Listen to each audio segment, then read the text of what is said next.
Hi, everyone who's joining us. We're just going to get started in a couple of minutes as people begin to join the live.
So let's go ahead and get started.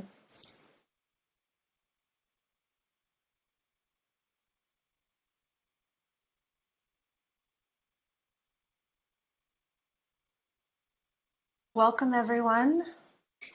My name is Kathleen Keefe, and I'm going to be moderating this conversation. I'm very happy to be here with these wonderful panelists we have and with all of you who are joining us to learn and discuss about what's happening on the ground in Myanmar and youth activism and resistance, the power of that. And so I'm just going to introduce our panelists in 1 second. First, I'll just say, as I said, I work with Tibet Action Institute.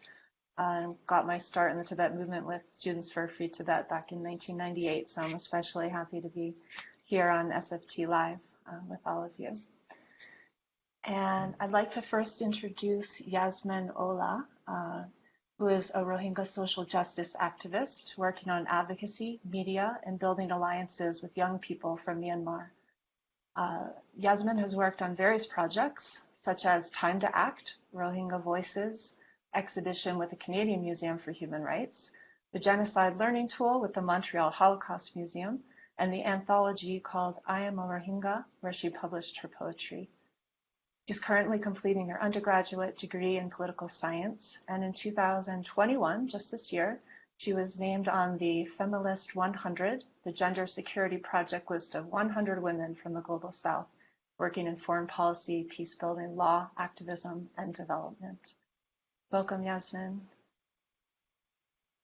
Thank you very much for that kind introduction. I don't have very much to say in the introduction, but I would like to highlight the fact that as we have now entered the fourth month of the time post, the staging of the coup, there are still conversation to be had. There are a lot of difficult conversation that we still need to dive into, and a lot of those things have to do with very global trend, like the marginalization of everybody, but those marginalization do not come into effects in the same ways for everyone. And there will be more people who who are more marginalized than others, and there are also people who might reap benefits from this situation. And so understanding that there are certain privilege and certain oppression that comes with our social positionality, and diving deeper into why we end up here in the first place would be a wonderful start in order for us to actually build not just the alliance, but build the strength of our resistance movement in order for it to be sustainable, as well as ensure that we are going to be able to topple down the power structure that has not worked for us and has not worked to protect everybody. And I'll leave it there. Thank you. Thank you for that. So next we have Tetsu Tin, who is also known as Sue, activist, poet, medical massage therapist, and decolonization teacher. Tetsu used to volunteer as an EMR, emergency medical responder, and transported bodies with the K-free funeral services in Myanmar just a few years ago. She's been protesting, organizing, and actualizing since she was 15 years old. She's currently the PR person for Freedom, Justice, Equality for Myanmar. Take it away, Tetsu. Oh, thank you for welcoming me. I really appreciate this opportunity. Like Yasmin said, it's been 4 months. And the first month, my aunt, because she was newly elected into parliament, she was one of the parliament leaders that was arrested.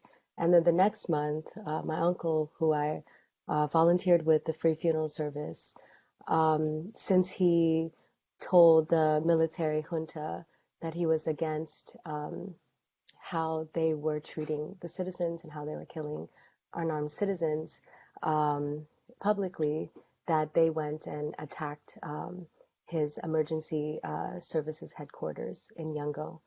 And so currently he's on the run. And another family member of mine, Kim Amamyo, she's a person from NUG, and she's working for the resistance, the new resistance government to be recognized. And so there's a lot to talk about, and I have a lot of personal experiences, and I'm very excited that to be welcomed into this space. Thank you. Thank you, Tetsu. And yes, for all of you, as we go along, your personal experiences are most welcome in the space. So next we'll go to Kurt Mausert. Kurt is a Regents Fellow and A. Richard Diebold Jr. Fellow in Linguistic Anthropology at the University of California, Berkeley, and also a PhD student in the Department of Anthropology. His research examines the role of ethnohistory, racialization, and ethno-nationalism in the genocide of Myanmar's Rohingya minority and contemporary revolutionary movements. Welcome, Kurt. Yeah, thank you for inviting me and for that warm welcome. I guess I should introduce myself a little further. I spent about 7 years in Yangon from late 2010 until late 2017, when the NLD government blacklisted me. I had been working for the Institute for Political and Civic Engagement for many years before that, working with a wide range of political activists across the country, including Rakhine, Rohingya, Chin, Shan, Kachin, etc., doing a series of trainings on topics like federalism, pluralism and governance, transitional justice, and so on. So, as you mentioned, my research focuses on ethnohistory and racialization and the politics around names and naming practices. So I'm particularly interested in better understanding at this moment the shifting attitudes, or attitudes that appear to be shifting towards the Rohingya as a result of the coup. There seems to be a kind of change in orientation to the Rohingya on the part of some involved in the NUG and some involved in the larger mass movement against the military at this moment. So I'm really interested in exploring that. So that's where my research is focusing at the moment. And again, thank you for having me. Thank you, Kurt. And last but certainly not least, we have Aung Mo Win, who is not on the poster but has graciously joined us. And Aung is a Burmese activist who's been actively promoting democracy for Burma and the US, also known as Myanmar, since the 2007 Saffron Revolution. He's a founding member of the Support the Democracy movement in Burma, which continues to organize to raise awareness and funds for humanitarian aid in Burma. Welcome, Aung. Thank you for that introduction, and thank you for having. Sorry if there is some noise coming from my side. I'm outside speaking to you also. Um, that introduction was only, a little piece of my life. I've been working a lot more than that. So, along the way, I'll explore, what we've been doing and what I can do to help. So, thanks. Yes. And I will add, actually, Ong, that part of your statement was about solidarity, working together with like-minded organizations and across movements for freedom and justice and human rights and democracy. And I think that's a lot of what has brought us all here together with the Myanmar movement and the Tibet movement, working across these lines, I guess. So thank you. And I think where I'd like to start first is for folks who don't know exactly what has been happening in Myanmar. If one of you could start just by giving a fairly brief, but as deep as you want to go, description of what's been happening, where we are at, and from there, I would like to dive into this question that Yasmin raised of why we're here in the first place. And I think that's a good way to start. But first, a little summary of where are we? I'll let any of you begin that would like to.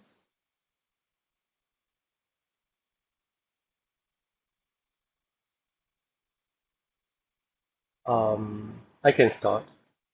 Great, thanks. So,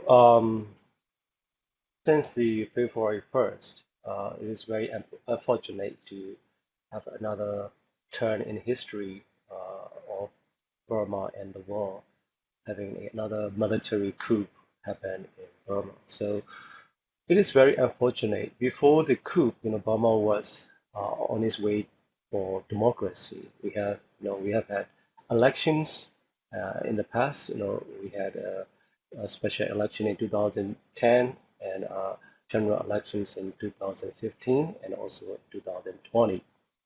Even though those elections and the governing of um, the ruling governments are not perfect, I can say that Burma is on its way to democracy, and we are, pushing for more and more inclusive and more genuine, for the democracy. And since February 1st of this year, after the 2020 general elections, after the Unity Party won the elections, the military have other ideas, how they want to um, go about it. So, and they staged the coup and they arrested the elected members of the parliament, elected president, the state councillor Aung San Suu Kyi, and everybody. So that is very unfortunate. This should not happen anywhere in the world. This military is going backwards in history. And we are in the 21st century, and it should not be happening anymore. So for me, the main thing is to fight back against the military coup and to have the democratic government install back power, and we have to work a lot more after that. There are a lot more work to be done. So for now, we cannot progress what would like to be, but right now we are fighting against people military coup. And from this title, the importance of the youth is tremendous, and what they have been doing is the whole world has to look at what's done and the way that the tactics, now where we end up into the armed struggles. So we have to we can talk a lot about the movement and what has been going on. So this is my uh, brief introduction of what has been going on. Yeah, thank you, Ong. Anyone want to add anything to that or to how Myanmar got here at this moment, in your view? May I? Please. So there definitely was a perception of democratization within the country, but unfortunately, it was the neoliberalism that was pushed very, very hard by the NLD, the previous administration, as well as the military.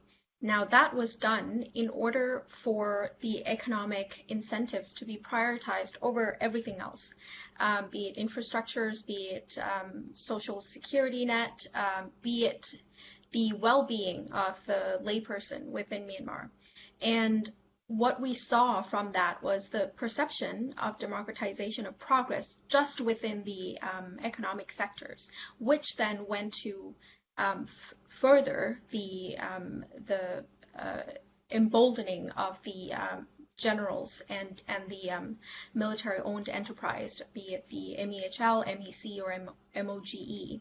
And because there was this quasi-democratically elected government, the military now got a pass to actually further disenfranchise people all across Myanmar, especially in the ethnic areas.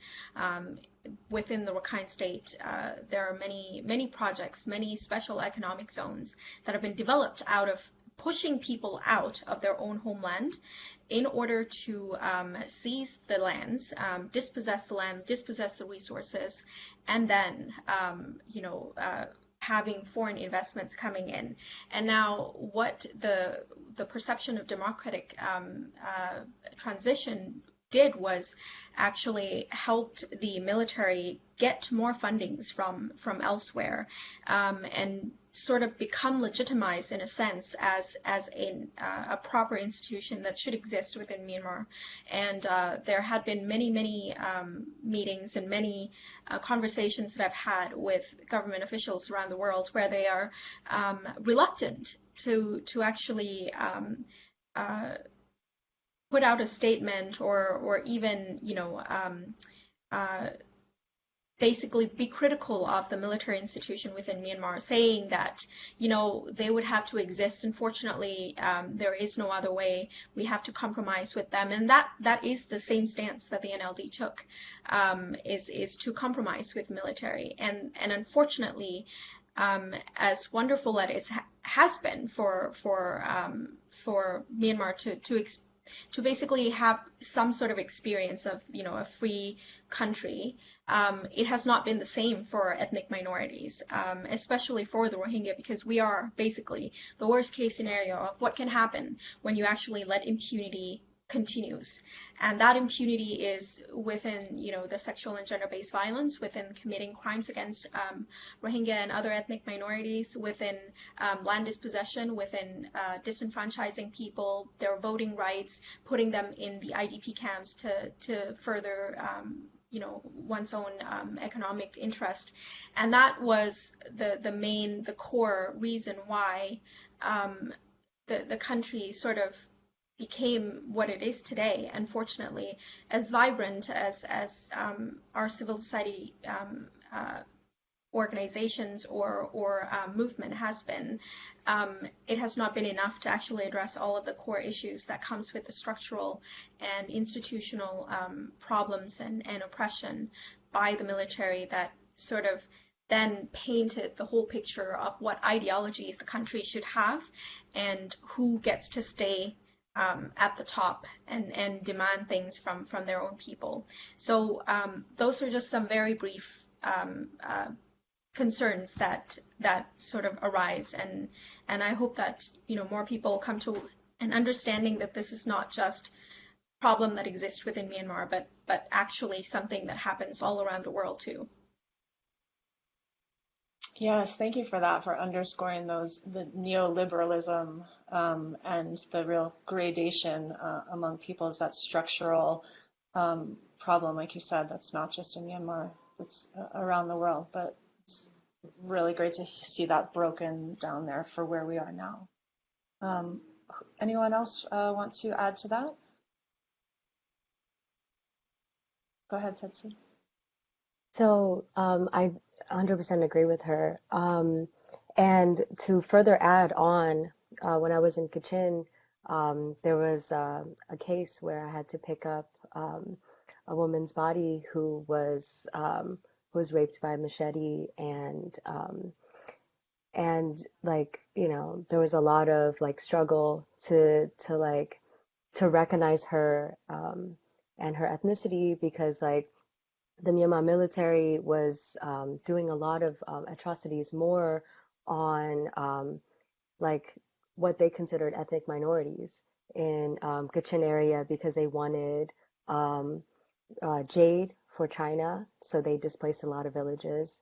They displaced a lot of villages for the amber, and for cutting down lumber that was shipped to India and that was shipped to China. And there's also environmental disasters in play, because when you cut down trees in the monsoon season, the flash floods would come and there's no trees to absorb the water. So there's more landslides that happen. So more and more thousands of people get trapped under landslides, and our organization went to like physically pick up those bodies and bury them and burn them, so that disease doesn't spread. And that was happening during this neoliberal partial democracy. Um, and so she's right. There's a lot of suffering that the NLD did not look out for, and those are the things that we do need to fix within the system that hasn't been addressed until now. So maybe we can leapfrog that into the youth aspect of this talk, because some of the things you're talking about are, happen over and over horribly around the world. The structural injustice, and in every movement where there's momentum and where change happens, youth and students led organizing is always part of it, and usually at the front. And so, yeah, if we can just jump into that a little bit, how is that happening in Myanmar right now, historically and also very contemporarily?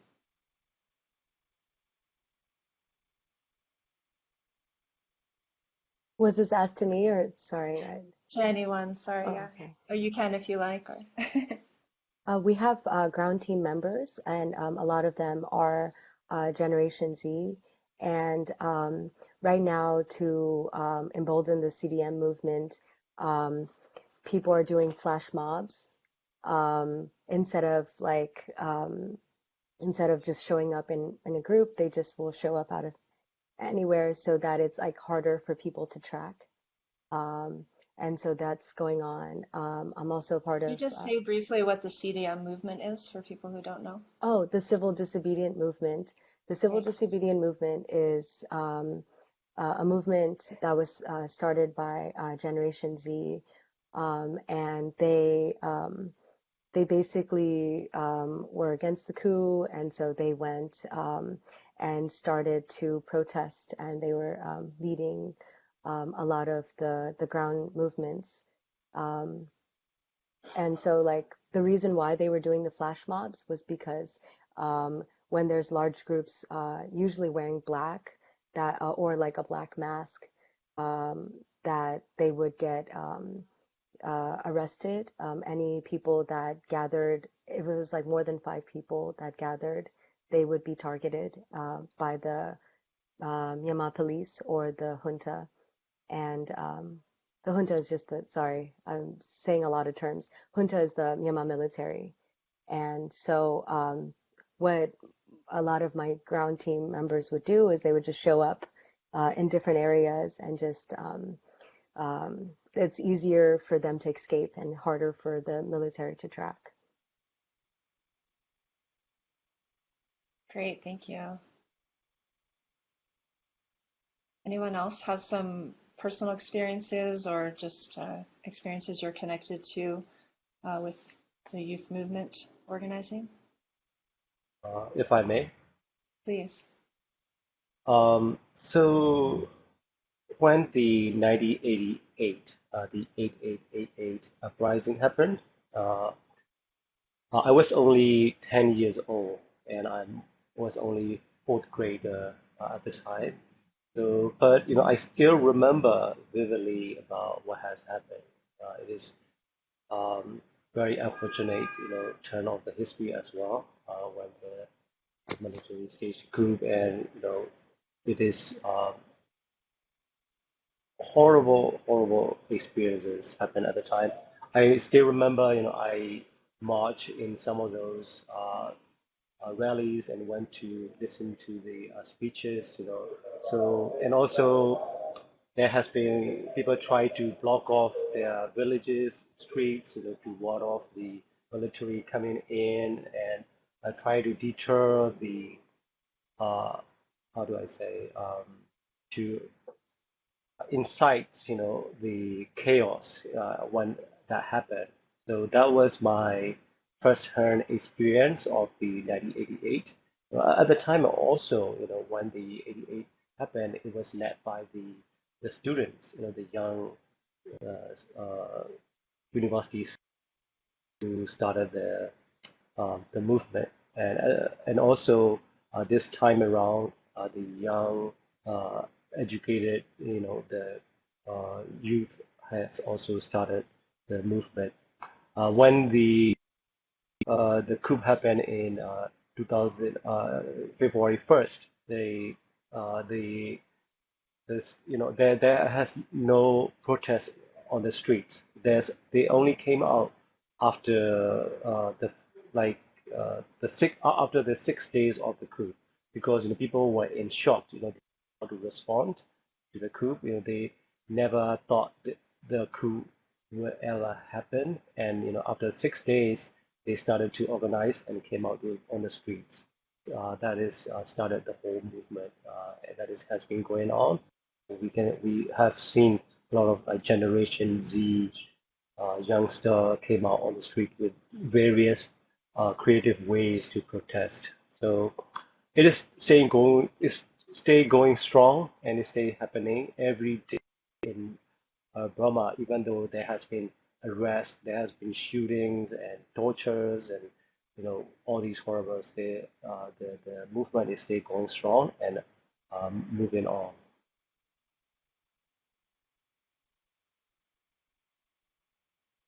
I can add a little bit.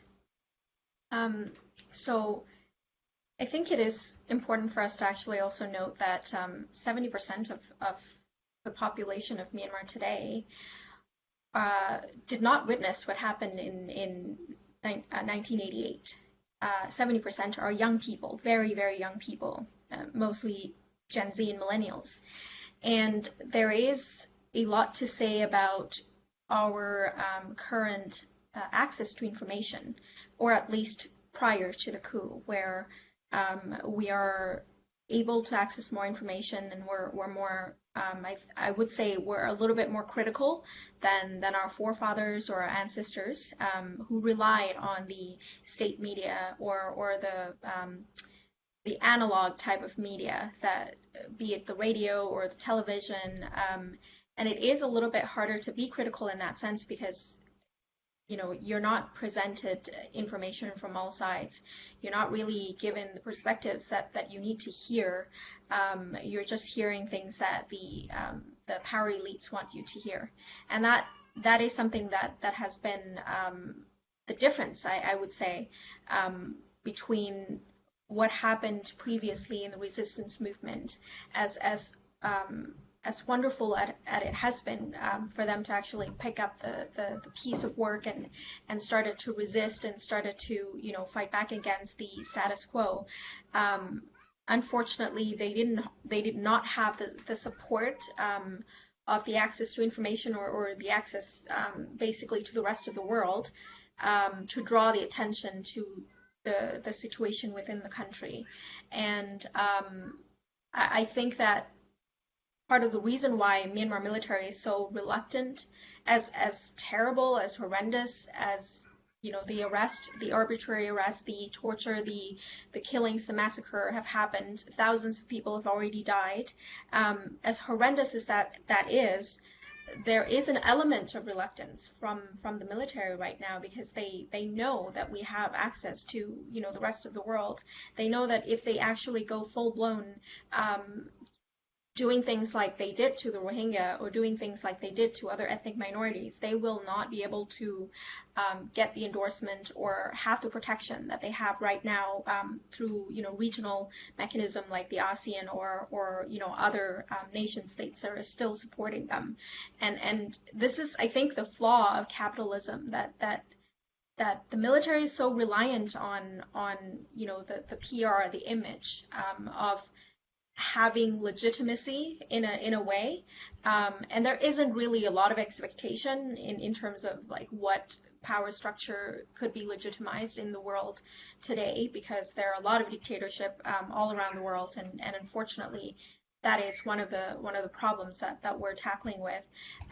But capitalism just cannot bear the excessive amount of PR disaster.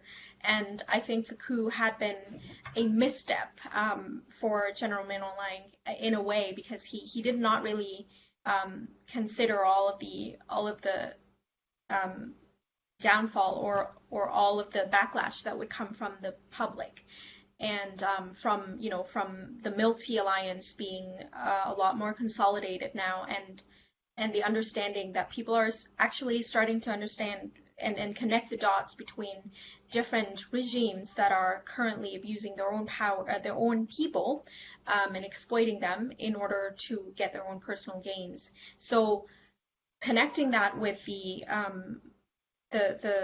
fight, the movement, the resistance, young people are generally a little bit more, I think, a little bit less inclined to actually go along with the system, and they're just asking questions, and I think that those are great moments for us to actually seize, in order to further this as a sustainable movement, for us to actually rid our country from the dictatorship that we've suffered through, all of us, through various degree.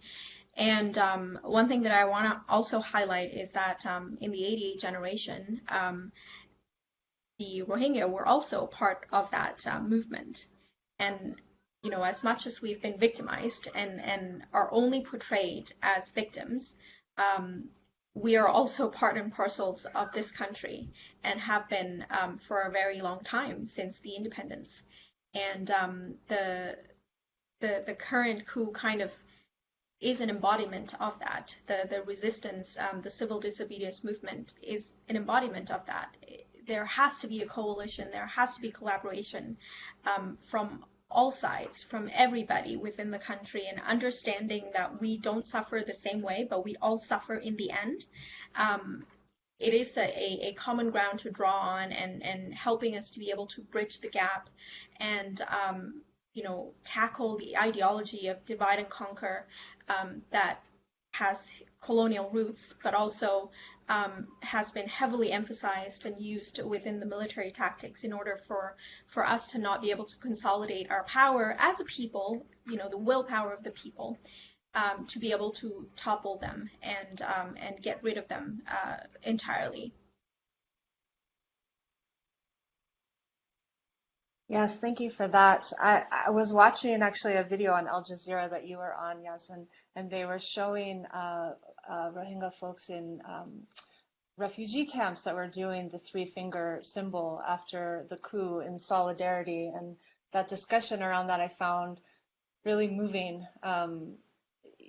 Just the togetherness that was there, even in the violence and the separation. And I think in the Tibet movement, there is always this ongoing challenge as well of, it's very different, of course, but there's very different provinces, and building this unification. One of the tenets of success often is how can you unify together and not tear each other down. And so I find what you said really moving, and just that aspect. Anyone else want to speak to that? Particularly this sense of unification, how people in Myanmar are unifying together at this moment, and how you think that's happening or could happen even further. If I might jump in just quickly, Yes. one thing that's been notable to me is that until this coup happened, there was really no space in public for indicating support for the Rohingya. Now you see protesters out in public holding signs saying that they feel bad for what has happened to the Rohingya in both English and in Burmese, sort of demonstrations of solidarity that seem aimed at being taken up not only in international media, but for local social media consumption. So it's not just outward facing. And that's quite remarkable because until the coup, you have quite a few members of the ruling party, the NLD, who were staunchly opposed to any form of recognition of Rohingya as citizens, full citizens, as indigenous to the country. And you're also seeing an increased level of performative, at least, hopefully deeper than mere performance, support for forms of federalism and solidarity with ethnic minority groups. I should say, ethnic nationalities, because many of these groups have consistently, since independence, rejected the notion of a unified Myanmar under the leadership of the Burma ethnic majority. And you're seeing some more signs that perhaps this generation, in a country where the median age is under 30, right, there is more support amongst the youth for an entirely different conception of what the country could be. On the other hand, many of the members of the NLD, even those who are young, remain fairly committed to what is a fairly conservative politics that is linked ultimately to the kind of ethno-national project of the Burmese military. The NLD, the former government that was just ousted, Aung San Suu Kyi is the daughter of the founder of the army, the National Army, the Tatmadaw, and the NLD itself was founded by an ex-commander-in-chief of the Tatmadaw, who was ousted in a military coup on corruption charges. And many of his key lieutenants were also involved with establishing this political party. And then subsequently, when protests emerged over fuel price hikes and other policies that led by the military regime in the late 80s, massive uprisings that began with farmers, began with workers, then became a movement that was centered on students in urban centers. And then the NLD stepped in and sort of co-opted this movement. And you're seeing a similar kind of move now with what's called the NUG, the National Unity Government in Myanmar, this kind of shadow government that's been set up on paper and comprised largely of members of the former NLD government. So there are some real question marks still about the trajectory of the NUG, its politics, and where it wants to lead the country. And I think there is an emerging tension between the youth demonstrators, many of whom do not feel any particular commitment to the NLD as such, and who want to see a different kind of vision for the country, and this generation of folks who lead the army, lead the NLD, who fundamentally share a kind of conservative politics that takes for granted certain tenets, such as, the Rohingya are not Myanmar, are not indigenous to the country, and that any form of federalism is essentially a kind of accommodation of a perpetual minority. There is no sense amongst the sort of old guard of wanting to create a country on equal terms between the Burma majority and these various different ethnic nationalities. Many of them have been pursuing outright independence, if not some form of autonomy, for 70 years. So I think there are still quite a few questions, and we should be cautious not to conflate youth with radical politics necessarily, or access to information with better critical thinking. Many of the folks who are out there protesting now and showing solidarity with Rohingya to some extent are folks who were saying, until this happened, we simply assumed that it was, true that the Rohingya had burnt their own villages and were terrorists, and this was essentially a conflict, a communal conflict that, wasn't our business. But something about this coup and something about seeing images circulating of violence against Burma demonstrators in the cities seems to have shifted the view of certain folks, young folks who are plugged into social media especially, and made them more amenable to a different vision for what the country might be and a different orientation to the politics of the NLD and the military. So, but there are still some very big question marks about where this is all headed. Thanks. Thanks, Kurt. So I'd like to pivot a little bit towards a bit of a broader look at the Milk Tea Alliance. And it's so creative and fresh. And if someone could please describe what the Milk Tea Alliance is for people who don't know. And I'd like to just talk a little bit about what's been inspiring to you about that, if anything. Any suggestions about how this sort of broader alliance could be strengthened, and any suggestions about how the Tibet movement could align and be plugged in more into it than it currently is. I think Tetsu, you had mentioned the Milk Tea Alliance earlier. I don't know if you have anything you want to say on it.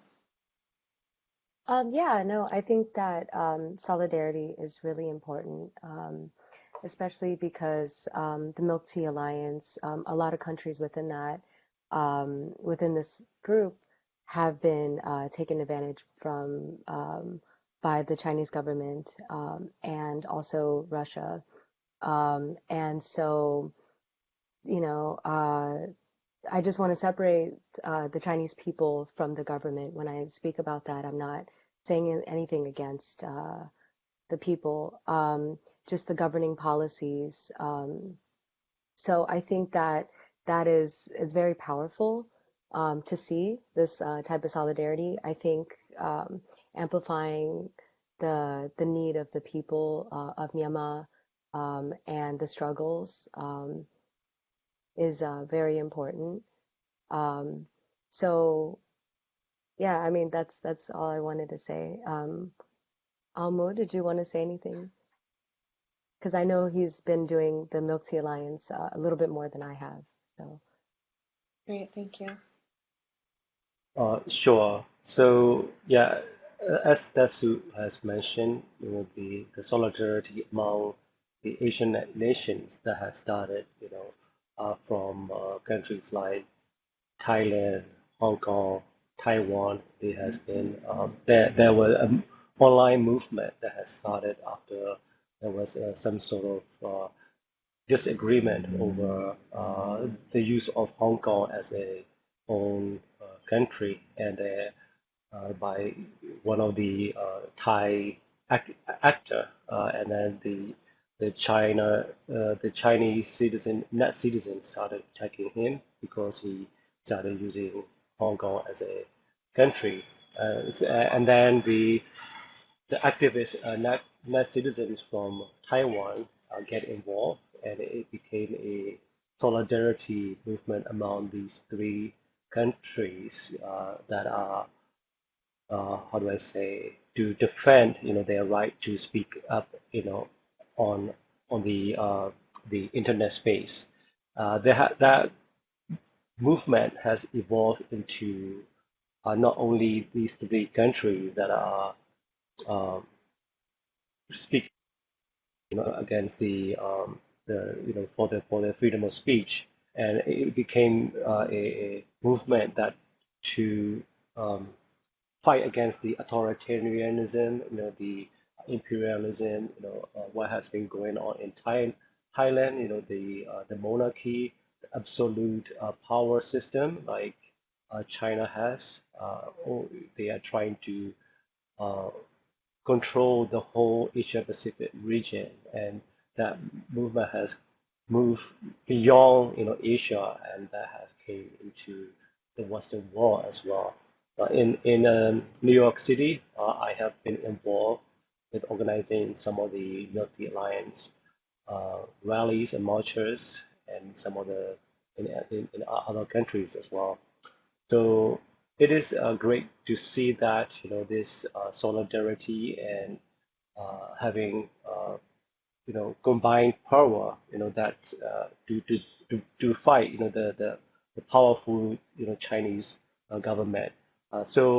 I also, approached to other communities as well, that, Tibetan community, Uyghurs community, East Turkmenistan, Kazakhstan, whoever are oppressed by the powerful regimes, we need to join hands together to fight against those evils. So um, it is still going on. I think Tibetan has been actively involved with the Military Alliance, so that is very uh, good to see, and we will keep moving and working with other alliances as well to move forward this movement.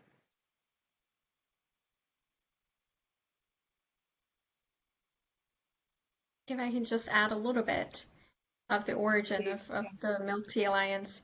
So it was actually a hashtag that was started based off of a meme that are used to make fun of Chinese nationalists who are present online and are trying to steer the direction of the conversation toward legitimizing the CCP's approach to Hong Kong, to Taiwan, to various different issues that are the undercurrent issues within ASEAN specifically and East Asia. And all of this sort of sprung out of a lot of Twitterverse conversation. It actually was made up with lots of K-pop stans, K-pop, what is it called, like consumers who are younger and are basically not really happy with the conversation that that the nationalists were trying to divert the space into, and then it was later joined by Thailand and then now Myanmar as entirely, basing off of the understanding that the CCP has had a debilitating effects on, further exacerbation of the exploitation, not just of the people or the labor within the region, but also dispossessing the land and actually emboldening the Tatmadaw, the Thai monarchy, and the basically undermining democratic movement within various nations like Hong Kong and Taiwan. So all of this kind of came together, and it was all based off of internet memes and sharing all of those things, and basically sharing ideas and making fun of the illogical approach of these various different nationalist ideologies. And so eventually it became a little bit more official, I would say, in a way.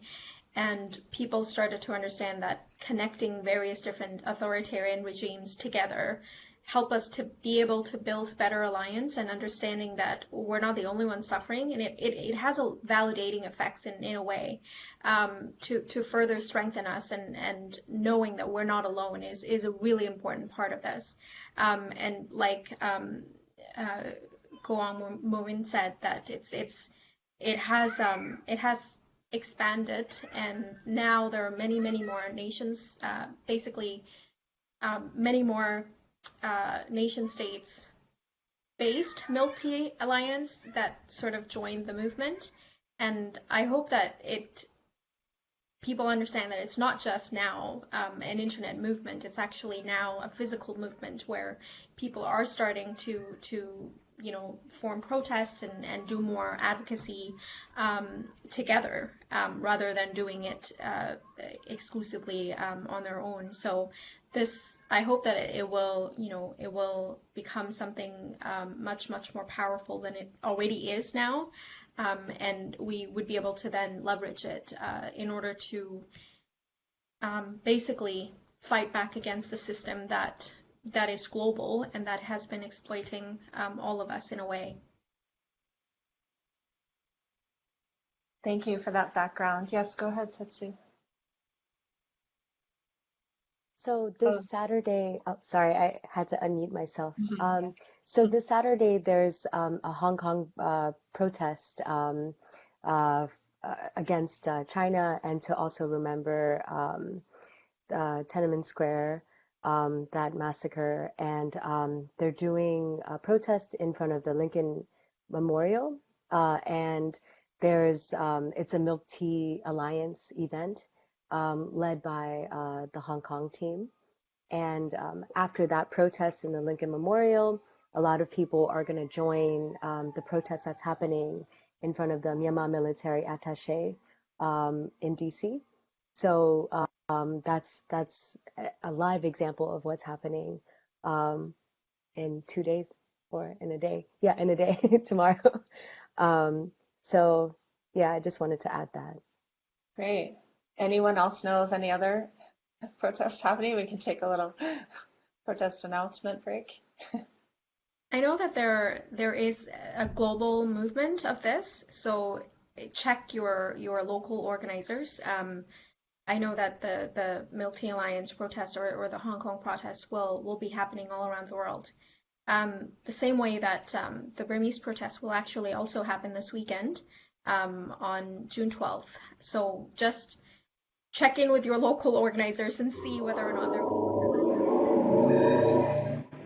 because that is very much possible that the two protests might join hand at one point, or they might happen at a Oh, separate time, so you can attend both. that's the protest I'm mentioning. The global protest that's happening is happening at the Myanmar military attaché in DC, but it's also happening all over. And then the first one is the specifically Milk Tea Hong Kong protest. Awesome. And Did you want also, to add something? Yeah, go ahead. right, yeah, we will have a Military Alliance conversation with SFT, and I will be talking to Pema and also Joey from Hong Kong Watch. So there's another online event going related to Military Alliance. It is Sunday, 11 a.m. Eastern Time. Great. And people can find that on SFT's social media. Yes. Great. Awesome. Thanks for those. I think I'd like to ask one piece there that came out about the CCP.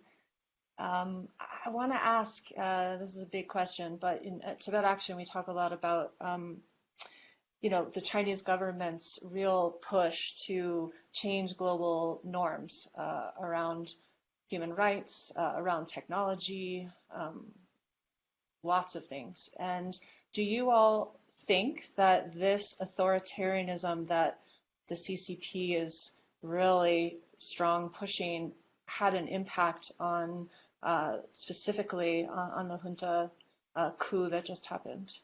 And if so, can you just speak about that?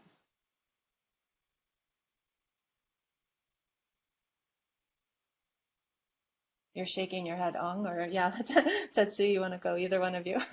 Oh, go ahead. Sorry, if you want to go. No, no, no, no. Yeah, I will follow you. That's fine. Thank you, Go Amo. So yeah, like with China, it's with CCP, it's quite complex because they have supported the Myanmar military, so they have given weapons, they have given technological blockers to block internet access for ordinary citizens. And they have also voted in the UN against international intervention twice already.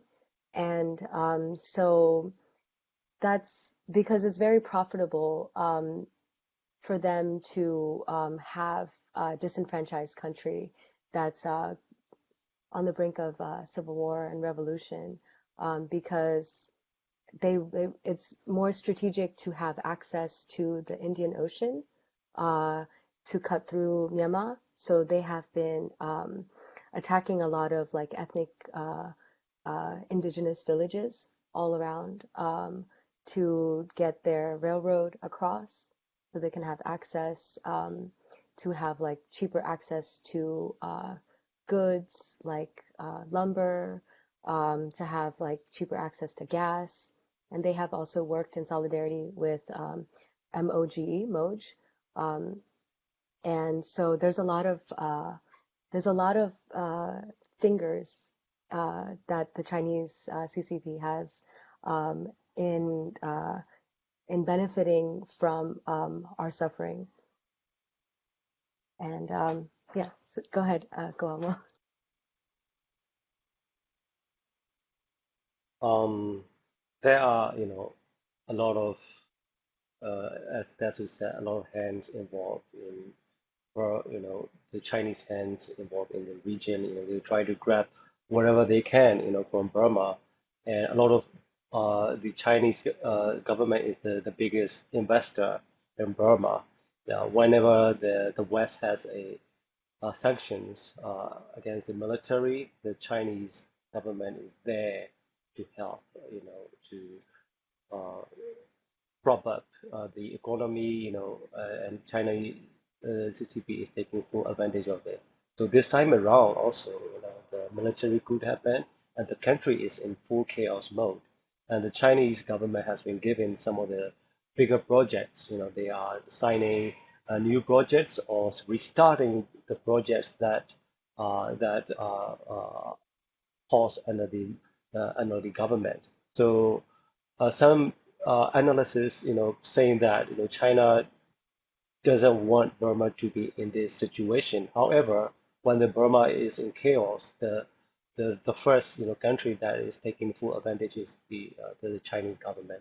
So we have to be aware of that, and we need to speak out, and we need to advocate the whole world about what the China has been doing, not only in Burma but also in the region as well. I just want to add Please. one last point.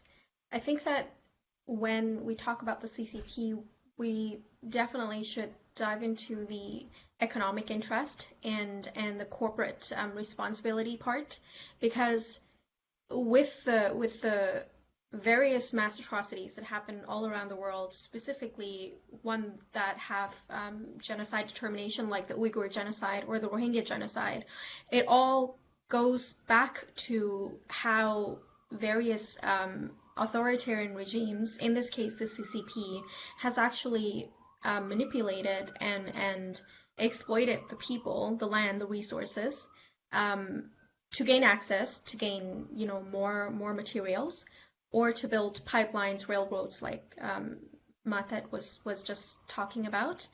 All of this comes back to how does the CCP actually further emboldening itself and further enriching itself through the suffering of the people. Because neoliberalism, one thing is that it does not care about the collectivity or the communal effects that capitalism would have.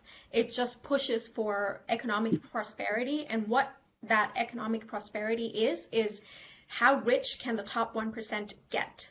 Not really, the communal care or the social safety net or anything that will help all of us get better or get ahead, but just necessitate the enrichment of the top 1% or the status quo. And all of this goes back to many corporates, like Zara, like H&M, like, all of these fast fashion companies specifically, Apple too, many electronic or, phone companies, all of these different places actually have forced labors in East Turkestan, forced labor of the Uyghur people. But also some of these companies are currently trying to reopen and resume their work in Myanmar. Even though the country is going through such a crisis, and even though it has to pause its production for a while, it now try to resume and try to force the people, the garment sectors or the labor's sector of Myanmar back to work, and basically disrupt their resistance movement in a way. And I think that we forget that the reason why civil disobedience movement is so powerful is because it disrupts the idea that the military has the control over the people in order to actually continue, living like it's business as usual. And the general strike, where people stop going to work and stop opening the shop, actually sort of brought the military to the knees at some point, because the economic disruption is the important piece to actually stopping the current system and how it continued to work for the many years, over the exploited bodies of ethnic communities and many others in the region. So we have to hold corporate sector to a higher standard. And we have to continue to go after them to actually ensure that people are no longer exploited, that they no longer have the ability to work and compromise with authoritarian regimes like the CCP or the Tatmadaw.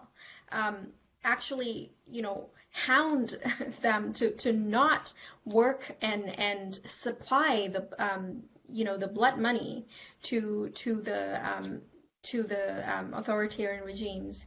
And I think that that's the only way we can go forward is holding them to account whenever they try to place higher priority of their economic interest and economic profits than our lives, and how well we could do. So the entirety of all these conversation has to come down to who are the key factor into making decisions. It's not us.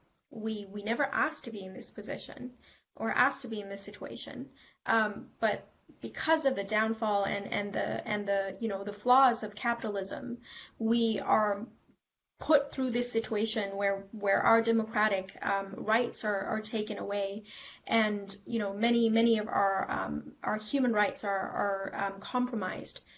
All of this has to do with how the status quo continues to structure itself and centers itself around economic gains, and wealth is seen as the only cornerstone of success, and how the world should continue to base itself and revolve around, instead of the communal understanding, collective grief, collective understanding of what we've gone through and how we could move forward from now on, and the socialized benefits, for example. All of this stuff has not been discussed at all, because it's easier to just want the economic pursuit, because that was seen as normalized, as something that industrialized or progressive countries have been doing all the time.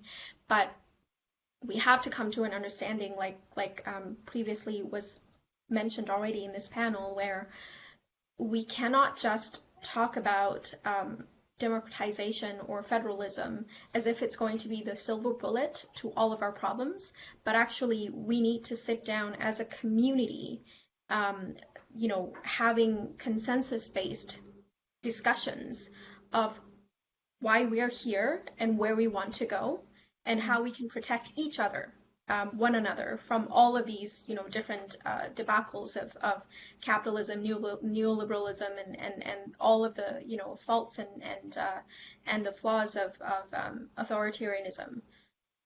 Then we would be able to craft a new structure and a new society where we all don't actually have to suffer in order to understand each other, and that we can actually move forward as a country, stronger and more pluralistic, and more with the understanding that when one of us are compromised, when one of us are at a disadvantage, eventually all of us will.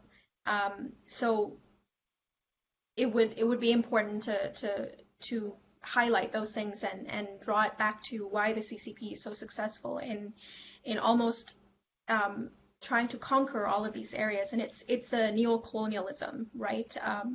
The CCP is not just doing this within the region. It is also doing this in Africa. It is also doing this in everywhere else around the world. So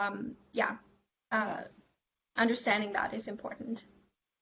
Thank you for that. Yeah, I really appreciate you bringing in also this resource extraction piece, this capitalism piece. It's not just about the governments that we're talking about. That's a thematic connection between Tibet, between East Turkestan, and now I understand with Myanmar, with corporations trying to go back in. We work on a campaign with a coalition around Apple and how willing they are to look good on paper around human rights and do whatever the Chinese government wants them to do. And so I agree that this this economic piece is so critical. And so I see Aung's hand is up, and Tetsu's hand is next.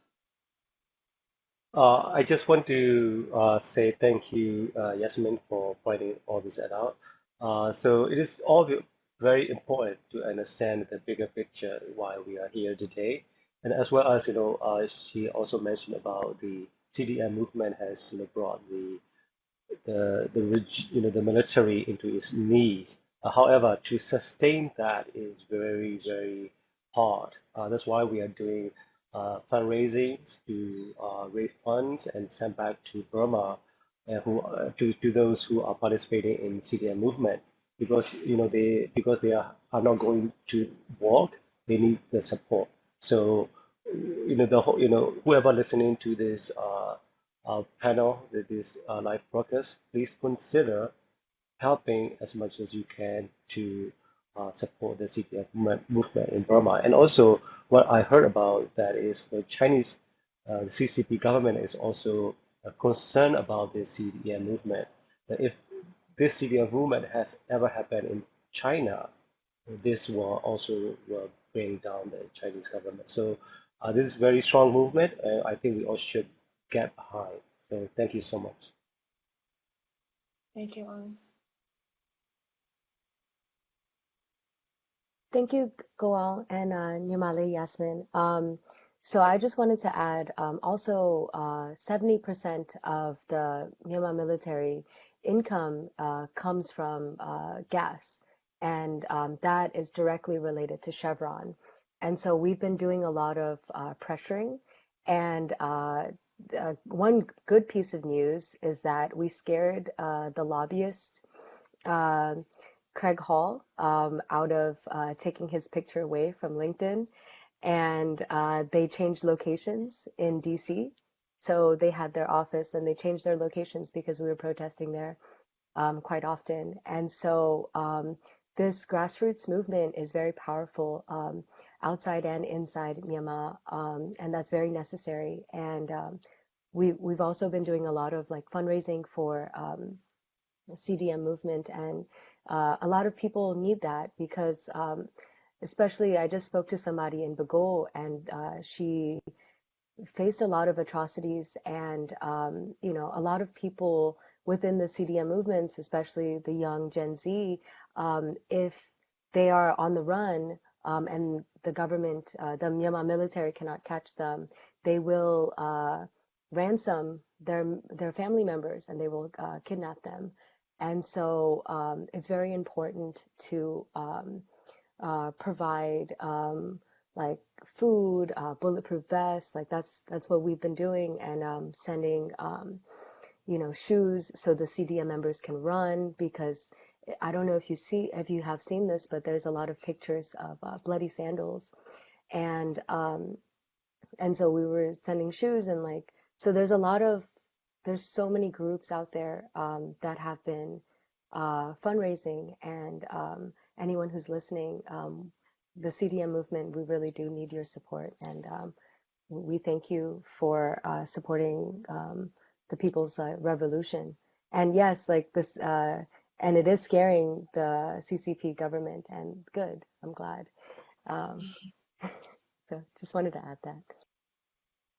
Thank you, Tetsu. Welcome back, Kurt. We're just talking about the CCP influence on the region and the coup specifically.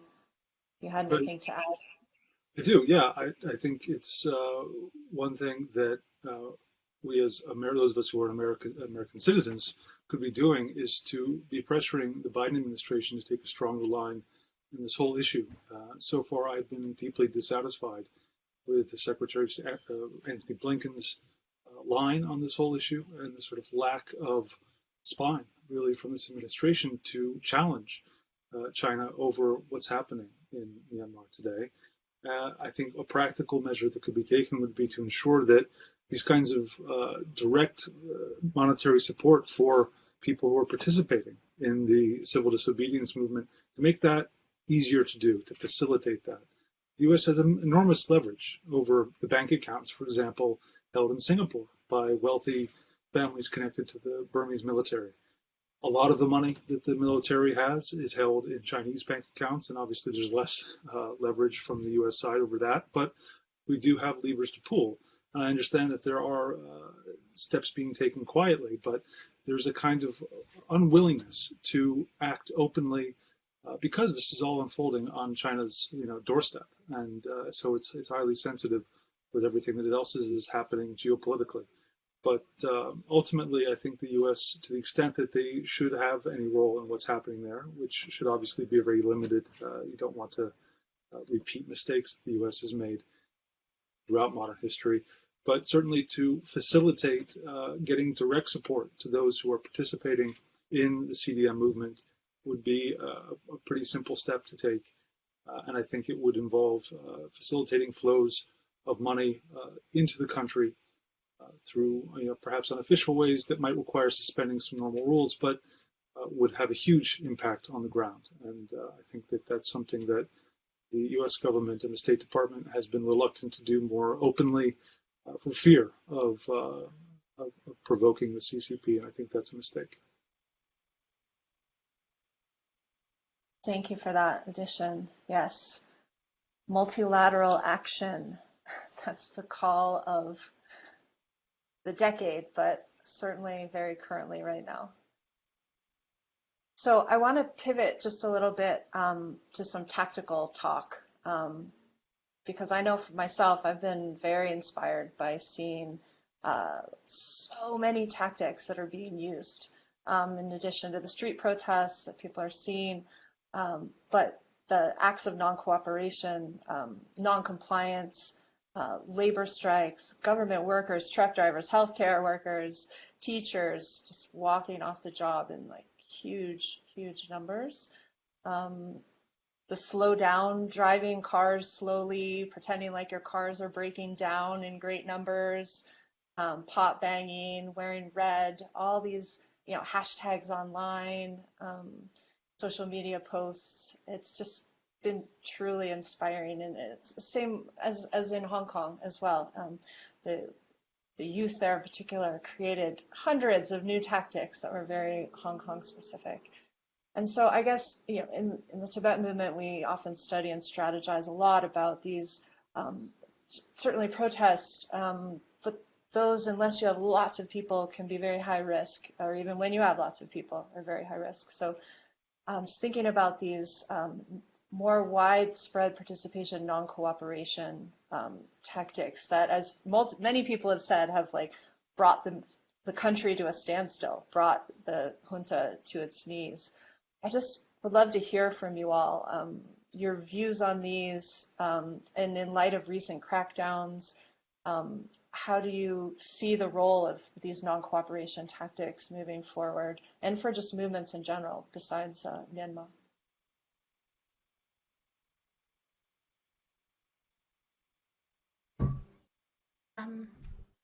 Can I go first? Okay. I think that it is important what has happened, and it's so wonderful, like you said. It's really inspiring to see so many different tactics, and one thing that I've raved about this resistance movement is that it has not run out of creative geniuses. So this is where we see the drive and the inspiring efforts from people who created all of these campaigns and people who joined them. But I think that for Myanmar to actually be able to sustain its revolutionary movement and resistance, it would need to go with the flow and continue its creative, bringing out the creativity in resisting, but perhaps in ways that hopefully will not disenfranchise them or will not harm them in the process.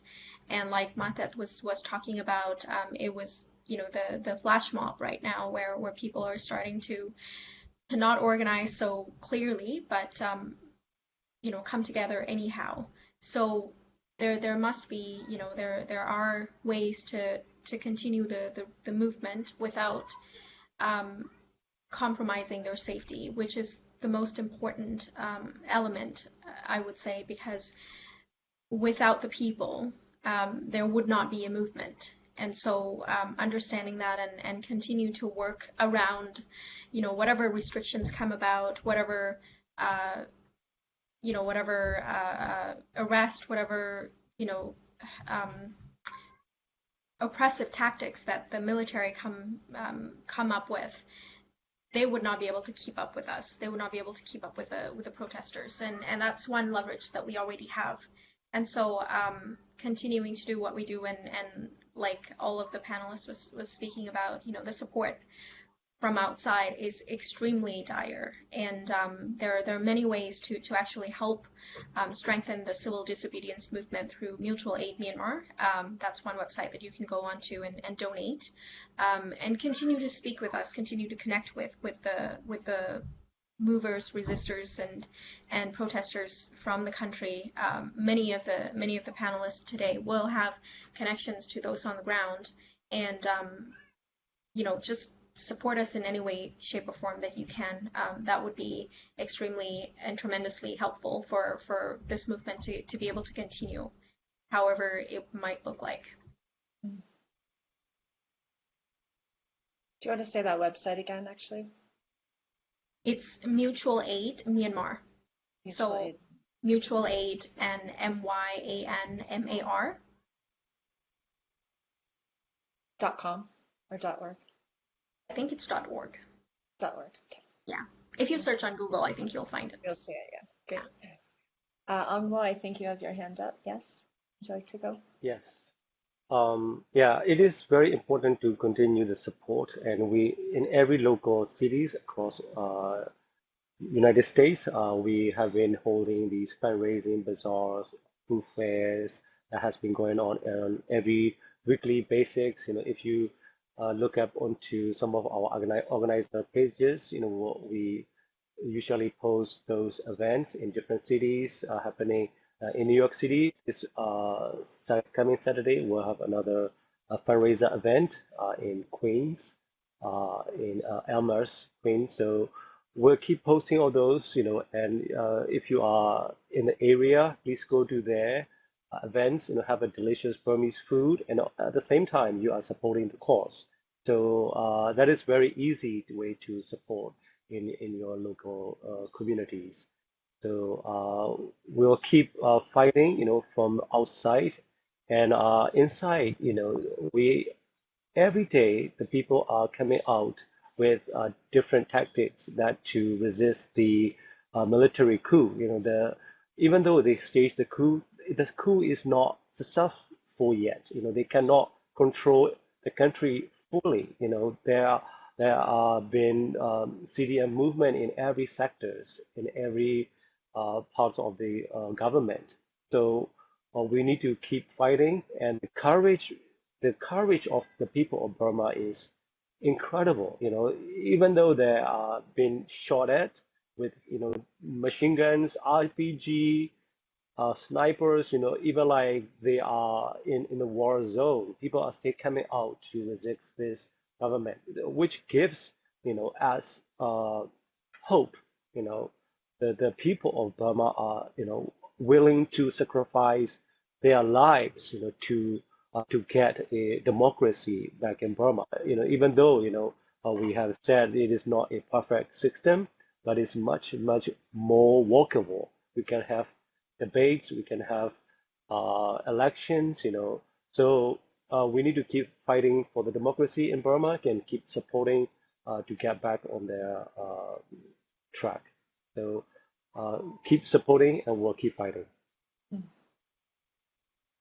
Tetsuya, I see your hand raised. Go for it. So there's many tactics. So we did a day where we blacked out all of traffic. So where we all decided that we were, as a nation, going to stay inside because they started to kill a lot of nonviolent protesters. And so we were like, okay, well, if you're going to kill us, then we're just not going to show up outside. And so everyone that had access to the internet all over Myanmar decided to just have like an empty street. So that was one of the tactics that we did. The flash mob is another tactic that we did. I know there's a lot of like the pot banging. The reason why a lot of people do pot banging is because there's a curfew at 8 p.m. And so they were resisting against the curfew. And so the use of banging the pot in traditional villages, all the indigenous belief is that it's to cast, it's called Magansuwa Gadi, means like to cast all the dark demons like out of the space. So if you're in the rural village, you would just bang a pot and that casts the dark spirit. And so for the citizens, banging the pot means that you're casting the dark spirit of the military junta away. So that's one of the things. Another thing is that we've been making underground bulletproof vests. For my team specifically, that's stationed all over Myanmar, we sent the technology, and so we got people to help make that, and then we started to disseminate that all over to protect people. It doesn't protect people against snipers or like, but close range. So that's some type of protection. So there's so much creativity. In Easter, we did the egg riots, where we painted like what we wanted, like the three fingers are representing the three things we want, recognizing the vote, recognizing our democracy, and to kick the military junta out of Myanmar. I'm sorry, my cat is, oh no.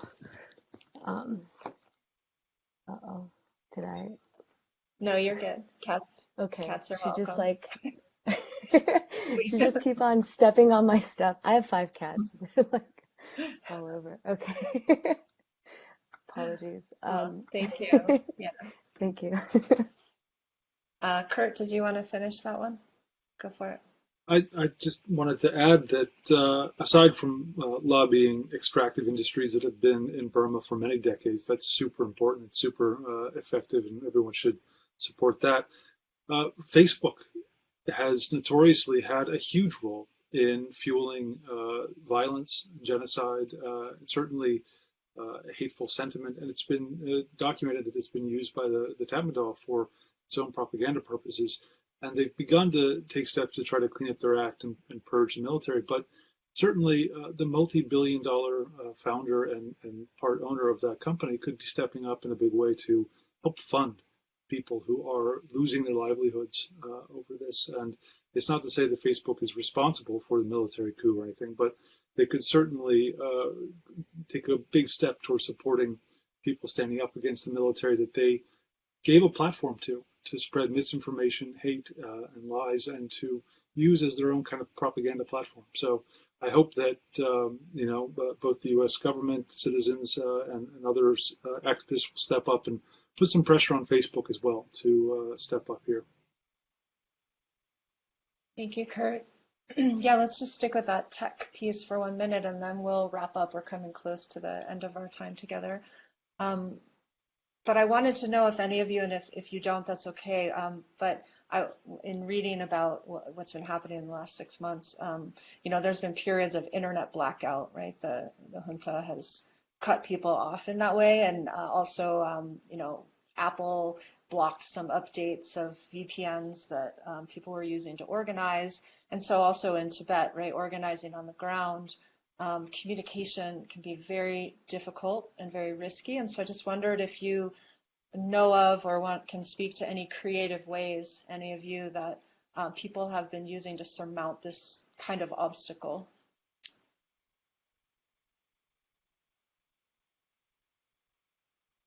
There's specific times that people try not to speak to the outside world in Yangon.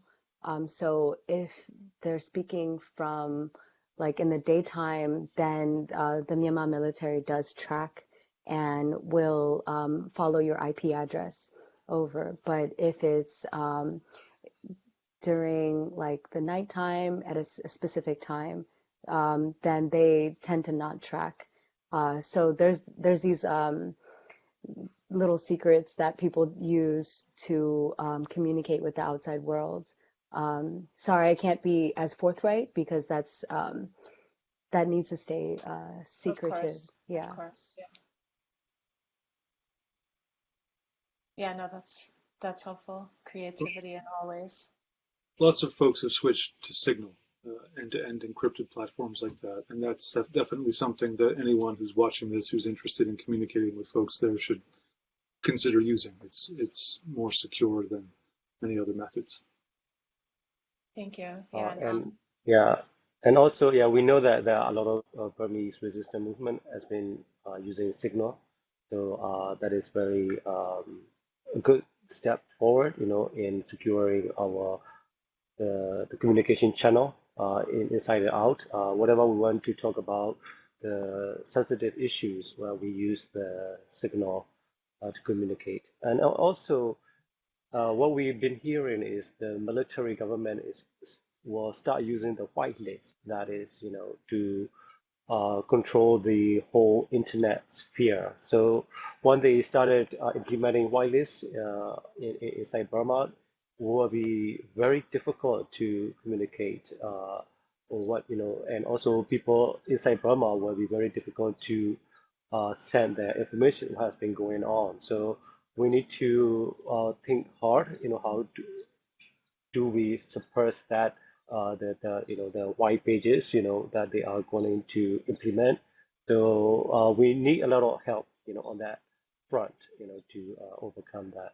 So that is another topic that we can be more focused on. And I'm not very good at the with the technology and how to surpass uh, apart from the from like regular citizen knowledge. So that what I understand is like when they implement the white pages, that will be more complicated. It will complicate the whole communication channel that it has been going on. So we don't want that to happen, and we need help on that as well. okay. Thank you so much. So we just have a couple more minutes, and I'd like to close this. Each of you can have a closing statement, but I'd also like to interject in there if there's anything that you think the movement for freedom in Myanmar and in Tibet can learn from each other. That would be wonderful to speak to, and then feel free to shout out any handles or websites or whatever that you want people to know about to find you.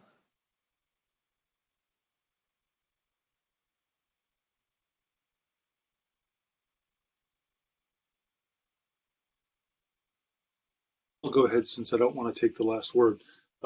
I would just say that I think one of the lessons that folks in Myanmar could learn from the struggle for Tibet is that this could be a very, very long road. And the work that they're doing now to organize will be immensely important.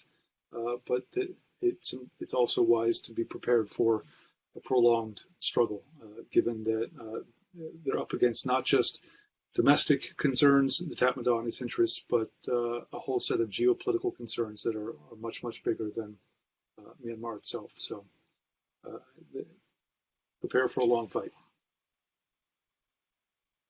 Thank you. Thank you, Kurt, for that.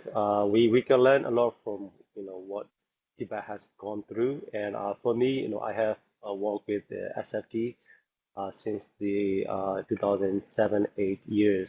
So for me, I understand that this fight is gonna be very prolonged fight, and and also the Hong Kongers have to go through the same fight that Tibet has been fighting for. So and it is very encouraging, as a multi-movement organizer. We can see that all these tactics has been shared among us. We've been talking to each other. We sharing, all our resources. When I want to know something, that we want to have like a advanced space, I can ask Hammer, like from SFT, hey, do you know something and she will be connecting me to different, channels and stuff like that. So it is very encouraging. We need to keep working on those collaborative efforts, and to keep fighting the fight that, and to learn from each other and share with each other. And I think that's the important, part of, to resist, and to win, the evil, the giants that we are facing today.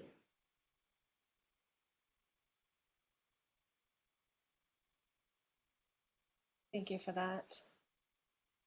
Let's see where Um, Yasmin. Mhm. sure. So I just wanted to emphasize that I think that the reckoning that the collective reckoning that we all are basically coming to terms with right now will help us in the long run, will help us sustain this.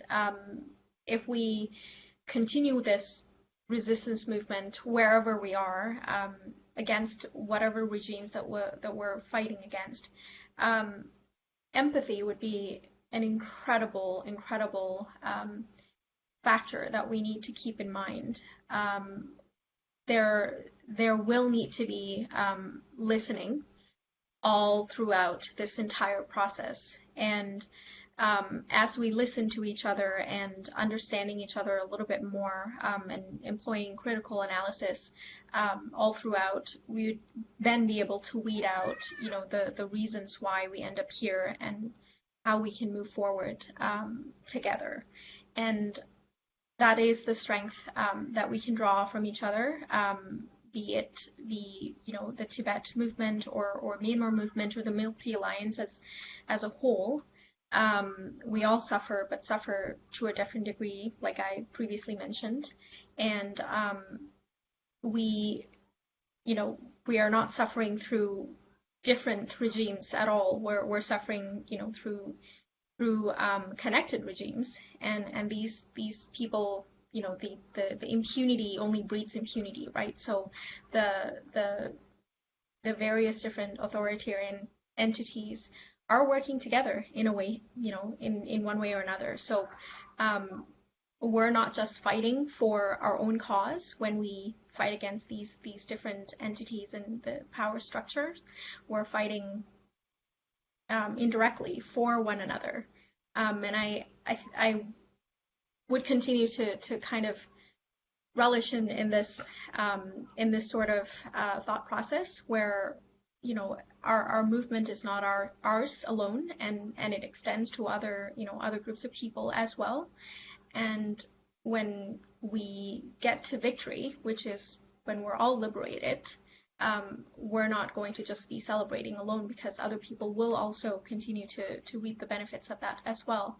So as daunting as it may be to to have to put on this task, just remember that we're really not alone, and that is that there is a lot of strength to be drawn from that. I don't really have very many things to talk or to say to the Tibet movement, because I think that we are looking up to you in terms of the tactics, the things that we could do in order to maximize our movement. But I just hope that we continue to work alongside one another, and hopefully we would be able to topple down whatever regimes, whatever groups of people are trying to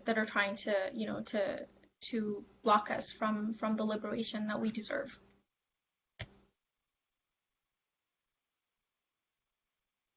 Thank you, Nimale Yasmin, and I 100% agree with you.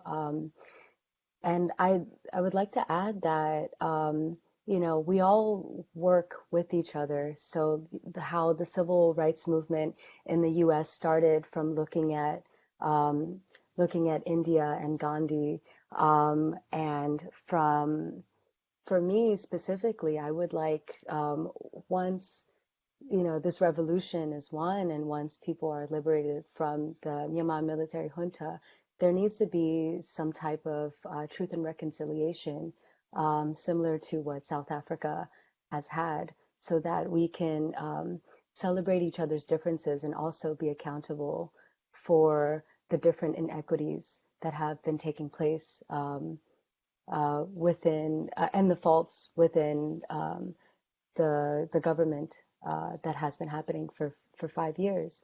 And so I would like to say that, like, you know, we need to find some way to have this unity. And I do look up to Free Tibet, and I look up to the civil rights movement in the U.S. I look up to what Gandhi did in India, and Benazir Bhutto. Like, there's so many, and this type of global solidarity is very important, and also accountability is very important.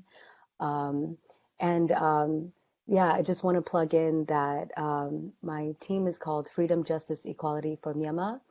We have a Facebook page, and if you would like to donate to the Cdm movement, there's our Facebook page there, and yeah, you're welcome. And we're very transparent, so there's a lot of people that receive the funds, and we take pictures, of course, with their face blurred out for their safety. But any type of funding would really help the civil disobedient movement and the liberation of our people. Thank you for having us. Wonderful. That's a fantastic last word. And yeah, it's been such a huge honor and pleasure to be here with you all in this window of solidarity here. And here's to many more moments in many more capacities forward. Thank you all so much. And thanks everyone who's listening. Bye. Thank you. Thank you. Thank you. Take care. Bye-bye. The revolution must be won. Hayirabo, Ayabi. Yirabo Oyami.